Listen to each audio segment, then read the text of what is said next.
Welcome to the VP Marketing Show, a podcast that takes you deep inside high-performing marketing teams to learn what they do, how they do it, and how they get better every day.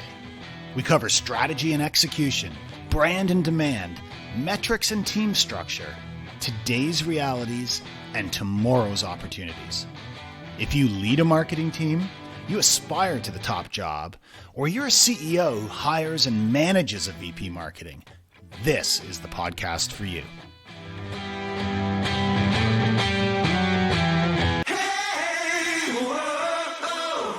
Welcome to the VP Marketing Show. I'm your host, Steve Watt, and today we're talking about startup marketing leadership. My guest has traveled this difficult road a number of times. She's been first marketer in at several startups, building the strategy, the tech stack, and the team to propel rapid growth. We dig into a lot of very important topics. We talk about choosing the right startup, what she looks for and why she wants to meet the board before she accepts a new role, the challenges of working with first-time founders, the pros and cons of marketing-savvy CEOs versus technical founders. We get into getting aligned and staying aligned on success metrics, and how she approaches hiring her team, what functions she builds first, and why. We cover a lot more ground too. My guest is Kathleen Booth, VP Marketing at Attila Security and host of the Inbound Success podcast. This is such a great conversation. I'm sure you're going to love it as much as I did. Welcome, Kathleen. Thanks so much for joining me today. I'm really excited to talk to you. Thanks for having me here, Steve. I'm excited to talk to you as well. So first off, before we dive into the meat and potatoes of our conversation today, I have to tip my hat to you. I'm in awe of your podcasting background, 128 episodes and counting. And did I get that right, that you have released one every week without fail? Yes. Oh my gosh. It's a labor of love for sure. It's probably by the time this airs, it'll be 130 something. And they come out every Monday at 11:30 in the morning Eastern. And I have never missed a Monday, which is kind of remarkable to me, even because the first year I did it, the Christmas and New Year's were both on Mondays. So, but I was like, I got to keep going. If I stop, I may never start again. So, I mean, do you have a bunch of episodes in the bank? Like you've got your next 4 Mondays all locked and loaded, or are you always on the clock? No, I do have some in the bank. And I learned that the hard way because I had a podcast before this one that I didn't last as long. And part of it was because I always felt like I was running around with my hair on fire trying to keep up with the schedule. So I usually, my target is to generally have 6 to 8 interviews kind of in the can, ready to go. So I can take a vacation and not, stress about it. You are an inspiration to me and to many, many other podcasters who are far newer on this journey. You are my 14th guest on the VP Marketing Show. Yeah, double digits. I have done some guest hosting on another podcast, but yeah, I'm so impressed with your stamina, your consistency, the quality of everything that you're doing. So, thank you. Hats off to you, and I aspire to that. So let's dig into this one. So when we were chatting about this, we had this meeting of the minds where wow, we're kind of fellow travelers in a lot of things around marketing leadership, around startups, around having worked in larger companies and smaller companies. And you have a real love of building marketing teams and building marketing strategy in startups. Is that really is that like home base for you? Is that where you keep coming back to? Yeah, it's like a drug. I can't kick the habit. It is. I've done this now, 4 or 5 times. I mean, I built my own business. I spent 11 years as the owner of an agency, which was, also a startup. And I built that as CEO and I guess, de facto head of marketing. And I loved it. And I definitely have a really strong entrepreneurial DNA. So when I sold my agency, I then went to another company which had acquired us, where I was the first head of marketing and I built the marketing team of 9 there. Then I went to another company that was more of like a VC-backed tech startup, and I built a marketing team there. And now I am at Attila Security, which is another VC-backed, in this case, cybersecurity company. And I'm really doing the same thing. First head of marketing, building a team, putting together a tech stack. I mean, I think as somebody who spent a lot of years owning a business, I made a conscious decision to leave that, to start a different chapter and not be the owner. But I feel like this is a way to still experience that feeling of entrepreneurship, and of building something and having skin in the game in a slightly different way. It's very different than going into a company that already has an established marketing organization and taking the reins of that. It's also different from running your own business, as you said. Yeah. What is it that keeps drawing you back to a really tough challenge? I mean, let's face it, going into VC-backed organizations, so there's a lot of pressure for growth and success. There's a lot of money on the line, and you're going in there as the first marketer with a mandate to really build it from the ground up. And you've done that a number of times. Like, what is it that keeps pulling you back to that same challenge? And I know it's different in every company and different every time around, but it's that same fundamental challenge. What is it that pulls you back there? Gosh, it's such a good question. And I think it's probably a combination of things. So I'll start with the most, what I would call like woo-woo answer, which is that I have a weird career, but before I was in marketing, I worked in international development, and I was really passionate about that. And I worked specifically in the water sector, on projects delivering clean water to the developing world. And there were aspects of that got very frustrating. And I left that to go into marketing. But I still kind of am a person who needs to feel like through the work I do, I'm somehow making the world a better place. And one of the things I came to really appreciate when I owned my own business is really the impact that entrepreneurship and businesses have on the world around us. It's, the triple bottom line in that case, I feel like was you're creating value for the owners, for the company, for the employees and their families. Like you really have this multiplier effect on the people around you. And even you could say communities that you're in, when you make a business successful. And so there's something to that really excites me, like being a part of the story of taking a business from the ground up to a place of scalability and continued success. That has an impact on a lot of people. And it's even more so when you believe in the product. I definitely am somebody who has to work someplace where I believe in the product I'm selling. It's one of the reasons I love working in cybersecurity, especially in the world we live in today. Like these are products that can have a dramatic impact on the world around us and making it safer and more productive, et cetera. So I think it's just that. And then my personality, like I love a challenge. And yes, it's, coming into a VC-backed environment has a lot of pressures, but I don't think I would be happy working someplace where there wasn't a lot of pressure. And that's just me. That's just my personality. Like I need that to get up, get out of bed and feel motivated to like really get after it every day. Beyond a product that you believe in, what else do you look for when choosing which startups to go in? Because let's face it, a lot of startups are not great places to be. Like, there's a high failure rate. I think there's a high dysfunction rate. What do you look for beyond a product you believe in? That is a hot topic amongst, VPs of marketing. And I'm in some networking groups and Slack groups with other people that are in similar roles to me. And this gets talked about a lot. In fact, one of the Slack groups I'm in for heads of marketing has a sub-channel specifically called Firsttime Founders because there's such a pain point around that. And I've definitely learned the hard way. I've had some experiences that have been less than ideal in my career. All of them have been great learning experiences. And so what I've come to at this stage, and I think what I looked at when I joined Attila, which is where I am now, and I'm really excited about it, were a couple of things. Number one, you already talked about the first one, which is it a solid product? Because all the great marketing in the world cannot make up for a product that is not great. That's table stakes. Number two, it's company leadership. That is really, really important to me. I look for specifically, first of all, at the founders and the CEO, are these people who understand what it takes to grow a business? Because the types of startups I'm looking at are startups that are high growth potential. So not, mom and pop businesses that are just getting started. It's a company that really has the potential to take off like a rocket ship.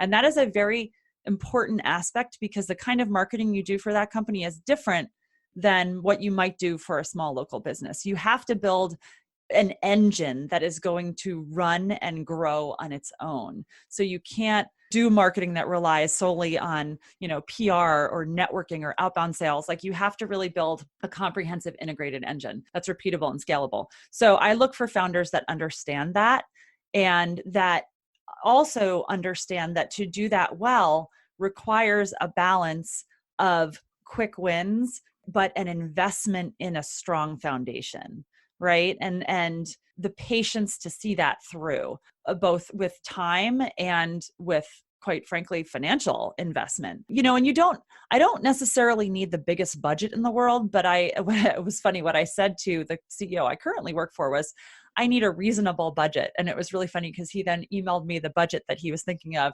And I just wrote back, seems reasonable, with a smiley face. And I think, we didn't know each other well at that point. And I remember I got an email back from him and he said, what does that mean?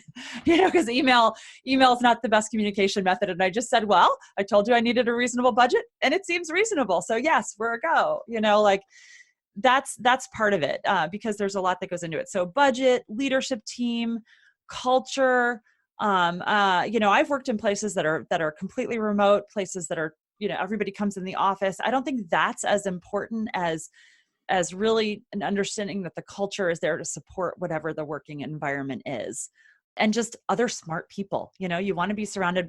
I like to go places where I'm not the smartest person in the room, which, thank God, is easy to find those places, because I love to learn and grow through others. And that's important. And then I guess the last thing would really be trust. I think, and this really applies to any job, not just marketing, to do your job well, you need to go someplace where people that you're going to be working for are hiring you because they really believe you are an expert, and they're willing to give you enough leash to do your job well and to do the things that you believe are going to get results. There is so much goodness in that answer. I got a lot of threads I want to pull on, and we're going to come back to some things like you mentioned quick wins versus long-term. You mentioned building a machine versus just, flash in the pan kind of thing. So we got a lot to explore, but I want to start where you started. First-time founders. That can be a pain point. Sometimes there is a lack of appreciation for marketing. Sometimes there is a lack of appreciation for culture. There can be a lot of problems with first-time founders, but sometimes first-time founders can thrive and be amazing. Absolutely. Have you come to any conclusions beyond the fact that everyone's different about first-time founders? Are they fundamentally a watch out for a marketing leader, that you really better tread carefully if it's a first-time founder? Or are there ways that you can kind of suss out whether this first-time founder is going to be a good one? Yeah, I really think you hit the nail on the head. It's definitely something that it's a question you have to ask. Has this person done this before?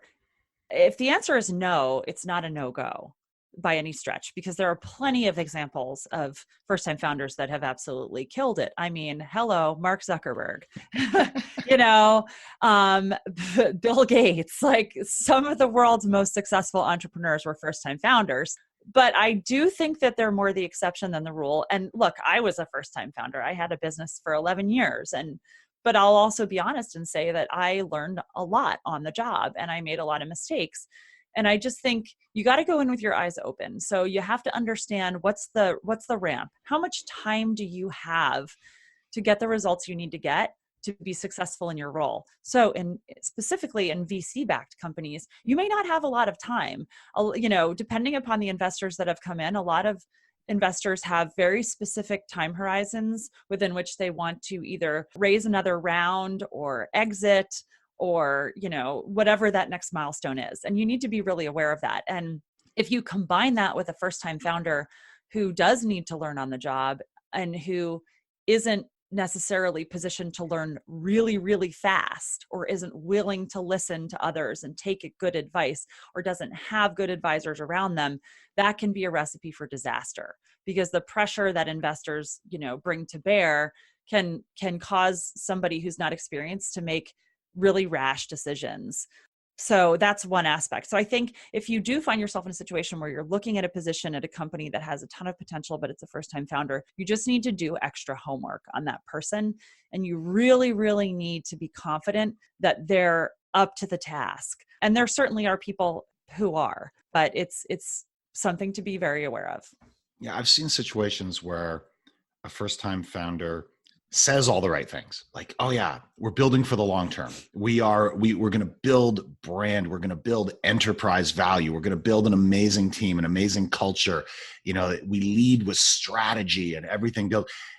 And then when their feet are to the fire, all that goes out the window and it's leads, sales, sales, sales. Today, brand be damned, culture be damned. What have you done for me this week? And that can create a really bad situation for a lot of people. And you think you asked all the right questions and you think you heard all the right answers. And then you find that this happens. Have you experienced something like that? I'm not asking you to call anyone out, but have you experienced situations like that? Or how would you mitigate the risk of that kind of thing happening? Amen. Yes, I have definitely experienced exactly that.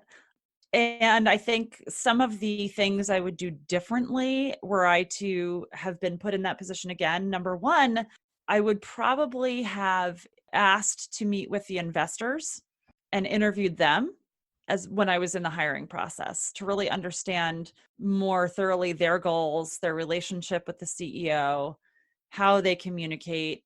I also would have one question that I think I would ask more now is, as the head of marketing, what role will I have in communicating with the board? Because the situation I had that was like that, the CEO felt very strongly that they be the only person that communicate with the board. And that really kind of kept this firewall between the leadership team and the investor expectations that made it very difficult to read the room and navigate. So I think I would try to suss that out. I would talk to people who have worked for that person in the past. I would, sadly, one of the results of that experience is I would definitely make sure to document and really get in writing before I was hired what the success milestones would be that I was going to be judged by. Now, you can still have all of that and have the exact same thing happen, but because there's no guarantees of anything anywhere. You can go to a very experienced founder and have this happen too. But I think, covering all those bases is really important. And then coming back at a regular clip and meeting with that CEO to say, okay, here's what we both agreed on in writing were the success milestones. Let's talk about, am I meeting them? Am I not? If I'm not, what needs to happen? If I am, are you happy? Just having those regular check-ins is so critical, and just overly communicating more than you ever thought you needed to is crucial as a head of marketing in an early stage company. Do you work better with a CEO who really understands marketing, maybe came up through sales and or marketing, such that you have a meeting of the minds around marketing and they're relatively sophisticated in their thinking, versus a founder who perhaps is a technical founder who is like, I don't understand. Like, I get that stuff's important, but that's why you're here. It's a very different dynamic. And I have spoken to people who love one or the other, and I see a lot of pros and cons to both. What's your take on that? I'm like you. I feel like both are a double-edged sword. I've worked for CEOs who are extremely experienced with marketing and sales, and there are great aspects to that in that they really know and value and will give budget for what you need to do, but they can become very micromanagey. They can tend to second guess a lot. That has a danger to veer in that direction very easily. But then I've worked for people who know nothing at all. And that can be good in the sense that they can put a lot of trust in you and it gives you a lot of freedom to do what you think is right. But it can also manifest in a negative way, either with them not believing in certain things because they just don't understand and therefore they question and maybe don't give you the ability to do things that you want to do, or they're not willing to participate in marketing the way you need them to as a leader, or they can think they know better out of ignorance, which I've experienced as well, where they see other companies doing things and they think, why aren't we doing that, without diving in to understand enough the reasons that certain companies are doing things and what else they might be doing. So it's just, they all have their own unique dangers. And so that's where really getting to know the CEO and understanding their personality and communicating well is key again. It's like marriage, honestly. Like, you're always going to have challenges. I don't know, maybe I'm oversimplifying it, but I can't imagine there's ever a role where you're going to come in as head of marketing and like never have challenges working with a CEO. Just as I can't imagine a marriage where you would come in and like never have a disagreement with your spouse. Communication is at the heart of making it successful. You have to have two people who are willing to work through these things and be really honest and upfront with each other and muddle through. And if you can do that, you're going to be successful over the long term. And how about relationships with sales leadership and salespeople? There can be friction there when you've got a sales team that wants results now. You know, I've got a quota this quarter. A significant portion of my compensation is commission-based, and I want to sell now. And perhaps I don't care quite so much if it's the right customer, the right deal, the right situation. Like, I got a number to hit. Perhaps you as the marketing leader are talking about long-term value, the right customer. You can find yourself talking completely different languages. How do you go about, beyond obviously lots of communication, which I know you're going to say, and I know that's true, how do you navigate that relationship, and how do you get off on a good foot with salespeople and sales leadership? I've had a really interesting experience with this because I have actually never had, and maybe I'm not seeing it, but I've never really had friction with sales teams. And I think the reason for that is that, number one, when I owned my own business, I, for many years, was the salesperson in addition to the marketing person. And so I spent a lot of time selling. Number two, after I had my own business, when I sold it, the company that I then went to, I spent 6 months in a purely sales role. So I've worked in sales. And I think it has given me a lot of appreciation for the reason that some of those tensions exist and for the needs of salespeople. Now, that's not to say that I don't think there are still times when maybe I can't give a sales team every single thing they're asking for. But I think the biggest thing as a marketer is you have to come in believing that the sales team is your number one customer. Because really, at the end of the day, the only thing that matters with marketing is your ability to make it rain, to bring in revenue for the company. And that cannot happen if sales is not also successful. You know, and I saw this when I owned an agency. I gave a talk once at HubSpot's Inbound conference about this. We actually got fired as an agency by a client for whom it was a early stage startup, kind of like the companies I work with now. And the client had told me he gave me his definition of a marketing qualified or a sales qualified lead. And we delivered, I think it was like 85 really good qualified leads to him in 6 months that met his definition that he gave us. He didn't close a single one of them. And I got this angry phone call just before Christmas, and he fired me and was like, "You didn't bring me any revenue."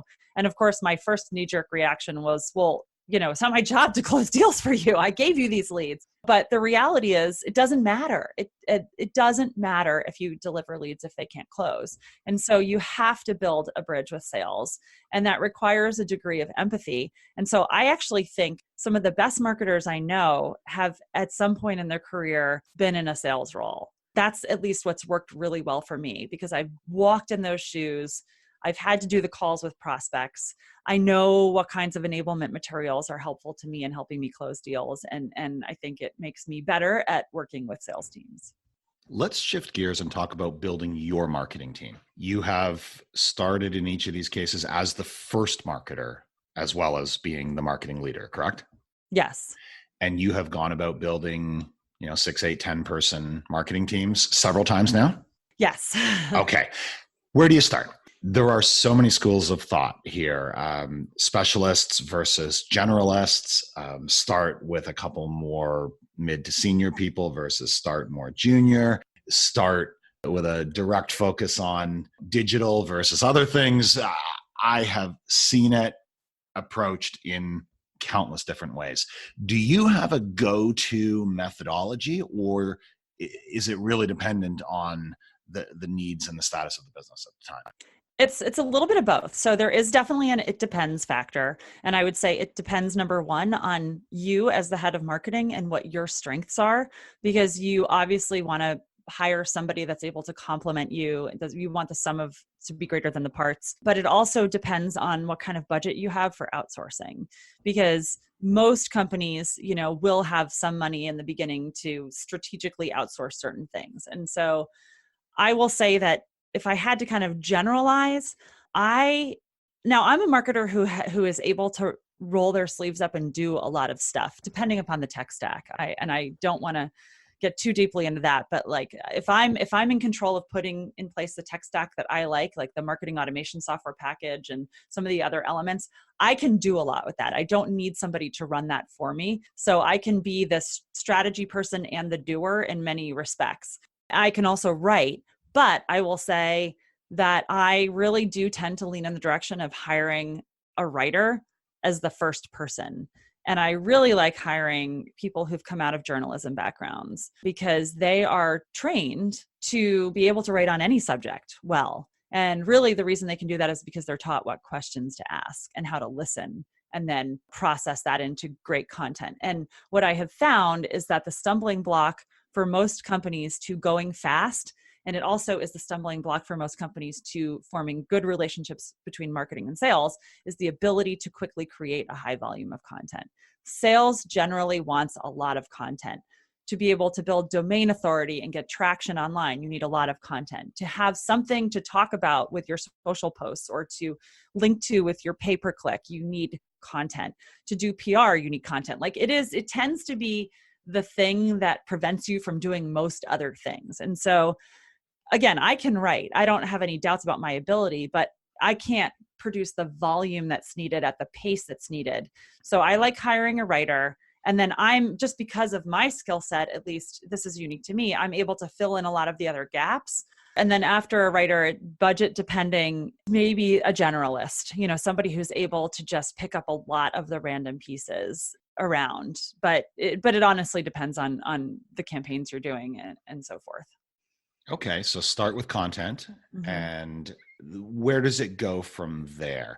Whether you want to talk specifically about that sort of, third, fourth, fifth hire, Yeah. or you want to speak at more of a functional level. Well, then we build out this, then we build out that. Right. Well, you definitely, in tandem with having a lot of content, you have to have a great website these days. That's table stakes also. And so I think you have to look at how are you going to solve for having that great website. You either need to have the ability to outsource the development of that site and the ongoing upkeep of it, or you need somebody internally who's able to do that for you. So going back to my earlier point, if you can find a generalist, like for example, right now I'm very lucky that I have somebody who works for me who has a graphic design background, but also is a front end designer. So she can build aspects of the site and maintain them. She can do a lot of things. She's very flexible, so if you can find somebody like that, that's ideal. You may or may not have the work for a full-time front end designer. So a good generalist is key. I think quickly thereafter, if your generalist can't handle it, you're probably at some point going to need a graphic designer, because with all this content you're producing, with the work you're doing on the website, being able to support that with graphic assets for social, for ads, formatting your content, et cetera, that can quickly turn into a full-time job. And sometimes you're even lucky enough that you can find a graphic designer who's also a good video editor, because I'm very bullish on video. My unicorn marketing person that works with me now, yes, she's a front end designer. She's a graphic designer. She knows how to edit video. She actually knows photography. She's awesome. I'm not going to mention her name because I don't want anyone to steal her from me. But, those kinds of skills are critical. And then I think generally early on, you're probably going to be starting out by outsourcing pay-per-click advertising. But depending upon how successful you are, that could quickly become a full-time position. And so it goes from there. I don't usually start very early on by hiring somebody to manage social. I find that that's something that I can do in conjunction with the rest of my team pretty easily. but those other roles are important. And then if you are in the type of company where field marketing is important, that's a role that I think quickly can become very critical. So for example, where I am right now at Attila, we do a lot of events. Any given month might be at 12 to 15 different shows. That can start to become very time consuming, just the logistics of getting the trade show booth set up and having somebody to man it and supporting the campaigns that you do around shows. That's another role. And then a product marketer, somebody who can flex and be a little bit more technical, especially in the industry I'm in cybersecurity or in software. It's very helpful to have somebody who's really deeply embedded with your product team, who's able to understand the technical nuances and put together marketing materials and sales enablement materials around that. Where does marketing operations and deep technical skills come into play in your roadmap? Because what I'm hearing is you covering a lot of really important bases in what sounds like a really logical sequence and approach to me. But I think if I'm getting it right, you're still the marketing technologist at this point, which sounds like it's probably not the best use of your time. And also perhaps the opportunities are going to go into a deeper place than what any leader is really well equipped for. Like I'm thinking about marketing operations, marketing automation, analytics, and also, I mean, the emergence of RevOps as a critical function. Perhaps you don't need deep technical skills within the marketing team itself because you've got a RevOps team that's deeply technical and they kind of handle this, sales ops, marketing ops, customer ops all in one place. How do you, and it just, I mean, we're all using so many tools now. There's so many opportunities with those tools, but in so many companies, they're badly integrated. They're underutilized. Data does not flow where it needs to flow. Somebody needs to wrestle that thing to the ground and make it work. When do you really prioritize that kind of person? And do you believe that person needs to live within your marketing team, or are they more of a company-wide resource? That's a great question. And I think it partially depends on the tech stack you're putting in place. So I've worked in a couple different places over the course of the last year and wildly differing tech stacks. I worked one place where we used HubSpot for our CRM, our marketing, our website, all of it. We were 100% all in. And we didn't really need an ops person because everything was on one platform and it was a pretty easy to use platform. And everybody on the team, every single member of the team I built was already deeply experienced with HubSpot. So it just made it easy. Like together, we were really good at building it the way we needed to build it. That's probably a little bit unique. In some of my subsequent experiences, I was one place where it was a combination of Marketo and Salesforce, and that still feels like my worst nightmare come true. I have to be honest. That was a really complicated tech stack, and we had other things as well. But you really needed an expert on that one, both to set it up and to make sure it continued to operate properly. And we outsourced that in the beginning, but very quickly needed to put somebody in place to own it. Now, where I am now, it's still super early. I'm less than a month in, and I am thankfully back to using HubSpot, which that's where I said in the beginning, if you're able to build your own team and your own tech stack, you can pick the things that you're most comfortable with. And I don't say this to say HubSpot is the best platform. It's the best one for me. It's the one that I know how to use the best and am most fluent in. So I've chosen it where I am now. Now we do have Salesforce. Whether we continue with Salesforce, who knows? But for now, it's not hard for me to make that tech stack work really well. Depending upon where we go in the future in terms of CRM integration, we may need to bring somebody on. But I think at this stage, very, very early, like I am still pretty much doing everything. But you're right, there does come a point where you have to get out of that, or it's going to prevent you from doing the higher value work. And so that's where I would say, again, somewhat depending, like I'll probably start out by outsourcing that, because there are plenty of agencies out there that just are platform specialists, and they will always know more than you can about that platform. So it just my whole approach to that has been just watching the level of effort and watching the cost and understanding what it would cost to bring somebody on full time. And as soon as you reach that threshold with the agency where the expense and the hours that you're putting in justify translating that into an FTE, that's when I would bring it in-house. Makes a lot of sense. As we head towards the close of our talk today, tell us about the Inbound Success podcast. What motivated you to do this? What is the mission of the podcast? And what are a couple of episodes perhaps that you want to call out that everyone should listen to? Oh boy, that last part is like picking your favorite child. It's really hard. I started the podcast back when I had my own agency. I started recording it back then because I was going to a lot of marketing conferences and hearing these luminaries of the marketing world speak and talk about their amazing results. And I got really frustrated because I always felt like I would go to those sessions and be inspired by their stories, but never would leave with enough actionable information to go and replicate their results.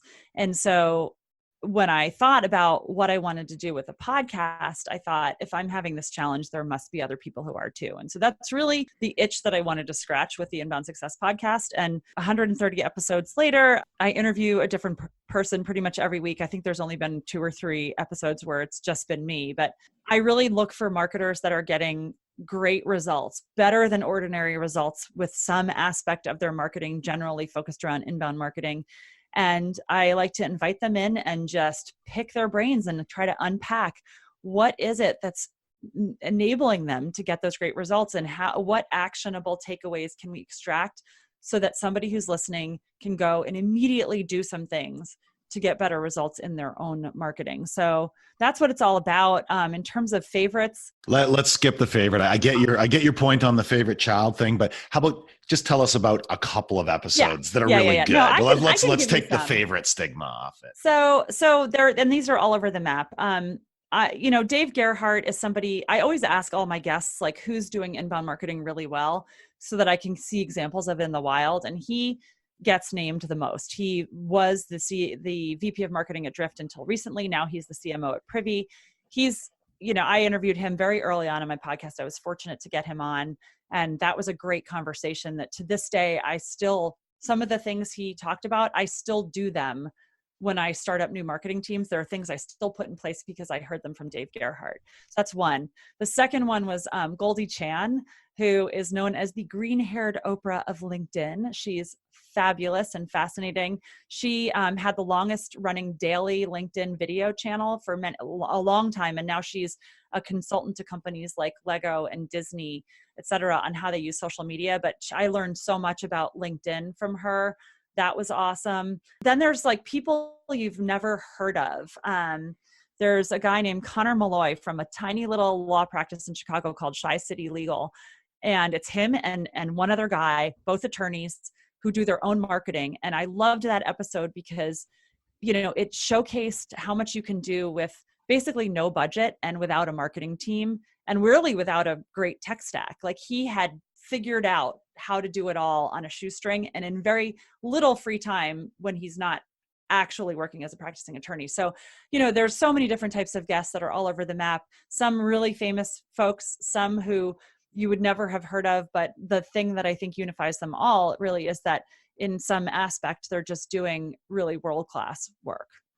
That sounds fantastic. I can only imagine how much you have learned in the process of speaking to those great people. I reflect on how much I've learned from my much, much shorter, more modest podcasting career. And I've learned so much from my guests, including you today. And I can only imagine how much you've learned there. So I am going to start with those 3 episodes awesome. and I'm going to go from there. I'm a big believer that you can obviously learn a lot by listening to podcasts. You can learn a lot by doing podcasts, but just get in there and learn, because as you said, it's not always from the big names or the big prestigious brands. It can be unknowns in unknown companies and industries that you didn't even think you cared about. And you can find that one piece of magic that can transform the way you think about things. So thank you for doing what you do with your podcast. And thank you for joining me today.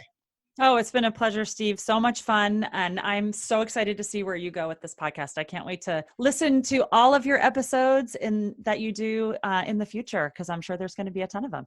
Well, I don't have the stamina and commitment that you do. I am going to keep doing them, but not with the incredible cadence that you've done. Well, I'm going to be yours. cheering you on no matter how many there are. So I love Thanks it. so much, Kathleen. This has been Kathleen Booth. She's VP Marketing at Attila Security. She's the host of the Inbound Success podcast. Definitely check that out. And she is an all-round startup marketing expert. Thanks so much, Kathleen. Thanks, Steve. Thanks for listening to the VP Marketing Show. We hope you'll join us next time.